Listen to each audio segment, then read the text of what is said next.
دوستان عزیز، من ایارز وایتی هستم. به این ویدیو با چنل خودتون خوش اومدید.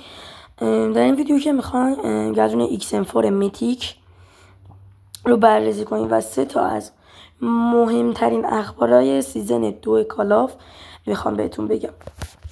خب اول اخبارها رو میگم، بعد میریم سراغ گردونه XM4 میتیک. اولین خبر اینه که یه شاتگان قراره بیاد که مثل جک 12 تقا میزنن، رگباری تیر میزنه و من پیشنهاد کنم به نظرم اصلا بر ندارید، مخصوصا تو بته. حالا عکسش هم براتون میذارم و قراره که حالا یکی از خبرهایی که مطمئنم همتون خیلی دوست دارید برای نکته لژند بازی برگرده و اینکه بتل پس هم که هنوز اعلام نشده اسکیمشون چیه و اینکه خبر بعد اینه که XM4 میتیک چون ازش طرفدار مثلا گفتن که حالا خوب نیست و اینجور چیزا، کالاف میخواد عوضش کنه، میخواد ارتقاش بده و این 3 تا از اخبارهای مهم بود که گفتم اینا رو بتونیم از اخبارهای دیگه فعلا به دستمون نرسیده. خب حالا میریم سراغ گزونه XM4 میتیک. خب چام که کلا چام چیز چرت و پرتیه ولی قشنگه، این چارمش قشنگه. از چیزای بد میگیم به چیزای کالین کار هم به درد نمیخوره، کلا اصلا چرت و پرت اصلا کالین کار. خب بعدیش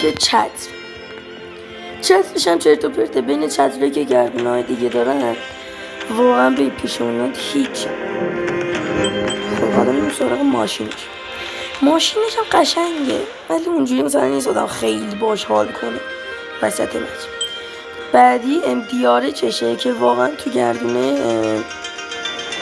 یه دیارچ اپیک خوب باشه به نظرم خیلی واسه گردونه خوبه، چون دیارچ کانیه که تو مولتی پلیرها خیلی دوست و اینش هم حالا اسکوپش نمیدونم چجوریه.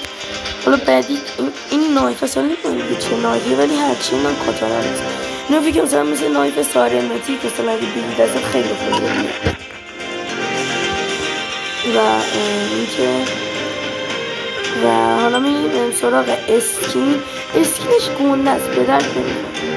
حالا دنسش هم کلا این چیز تم سبز طوری داره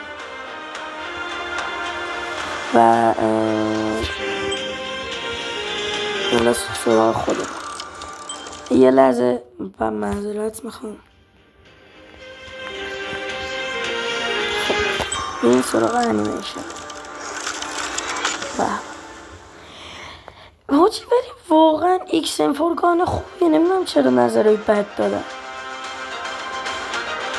حالا میریم سراغ کیل افکتاش رو نگاه میکنیم دیگه. میریم سراغ چی؟ لول اپش. خب این که اتچمنت هاست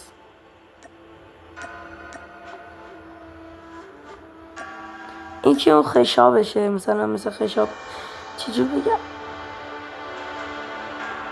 ریرگیری فکر کنم. اینم که برلشه، اینم خشابشه. حالا اتچمنتاش چیزای خاصی. بابا این کیل افکت اولشه که اگه لول 2 کنید اینو بهتون میده و یه دونه این 4 رو ندارید. خب بعدی نگاه کنید در این وسط گان انگار یه دایره خیلی پررنگ تری میاد. این قبل از اینکه تا لول 3 آپگرید کنید، این بعد از اینه که تا لول 3 آپگرید کنید. خب اینا مثلا همون رد تیرش و ایناست. اینا وقتی که میکشید آیزیتون میاره. اینجا هم نگاه کنید، اینجا هم این قبل از اینکه تا لول 5 آپگرید کنید، این بعد از اینکه تا لول 5 آپگرید. و اینکه اگه تا لول اگه مکسش کنید میتونید که گانو شیر کنید تو مولتی و به رفیقاتون بدید.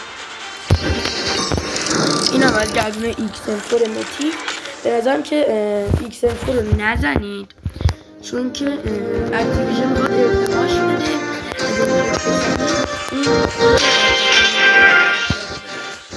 تا ویدیوی بعدی فعلا خدا.